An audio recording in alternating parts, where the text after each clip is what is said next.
The hoi hoi. Let's talk about mice. No, I mean like mice.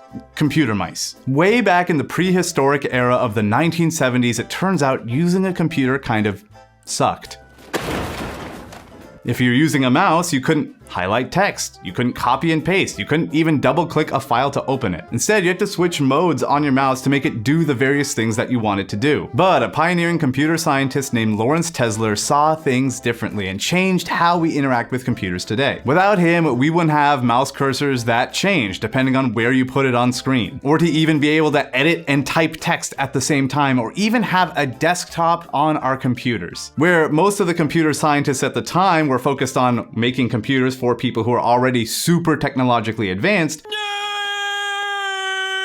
Lawrence Tesler focused on making computers for people without PhDs. He made usability his main focus instead of focusing on what was cool and trendy. He instead focused on what matters most when it comes to technology. And when it comes to sound design, we need to focus on what matters most in our work as well. In terms of our sounds that we're making, there are absolutely moments of most importance in the sounds that we make, but most beginning sound designers miss the difference between things we need to highlight and things we don't. So in this video, we're going to help you get really good at designing the right parts of your sound and focusing on what matters most. So what are we going to cover today? Part 1, the mistake that most sound designers make. Part 2, how to design for the most important aspect of a sound. Part 3, how to practice this using clips. When it comes to working on projects with lots of audio, we have to use our design skills and sensibility to make sure everything is listenable. Our sounds need to communicate the right emotion and information to the player at all times. For example, the sound of a footstep 50 feet away doesn't have to have the same level of design and importance as a rocket hitting your character. But a lot of sound designers, especially beginners, forget about this. When I see reels and practice material, most everybody puts the same level of importance on every single sound. The ambience is the same complexity and volume as the footsteps, which is the same volume and complexity as the sword impact, which is the same as the explosion, and on and on. That makes it really unclear as to what matters and doesn't on screen. Sound design has a lot to do with emotional impact and conveying information, and we want to make sure that the proper emotion and information comes across. When it comes to hitting the most important part of our sound, doing some analysis goes a long way. When a lot of beginning sound designers start on a sound, they just kind of start without thinking, which to a degree is fine, but taking just a few moments to realizing what the priorities are is key to improving your sound design quickly. And this is what I call the APEX method. Patent pending, patent pending, patent pending. For example, let's look at this tiny clip from Control. Which part of this action is most important? While yes, this can be totally subjective, I'd say it's when the main character pushes her hands back and starts flying. That part of the motion is special, way more so than a jump or footsteps are, because they're way more common and things that happen in the game all the time. So what we want to do is make sure that that flight sound is super clearly communicated so the player knows exactly what's happening on screen and what's most important. We want it to sound good, but we don't want every element surrounding it to sound as equally in your face as the flight element that we're going to work on. So let's take this as an opportunity to practice and show you what I mean. Let's take this Control clip and put it into our DAW and strip the sound. So if we decided that this hand pushing back motion is our most important set of the sound, we need to build a set of layers that accentuate that. So here I can set up a little build up, making a strong impact at the peak and a bit of a tail so it doesn't cut off suddenly. Now let's hear it all together.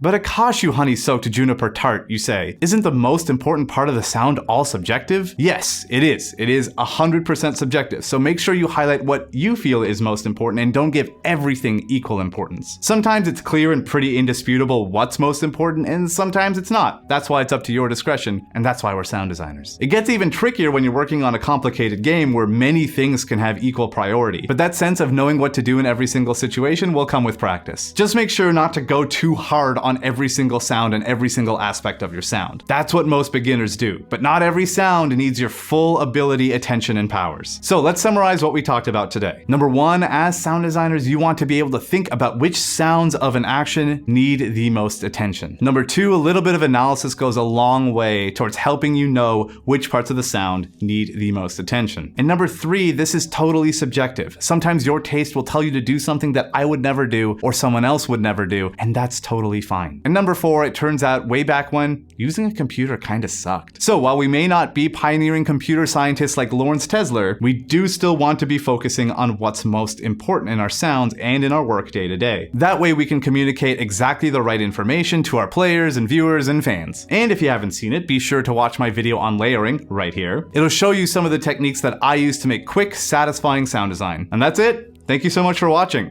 Go pet a dog.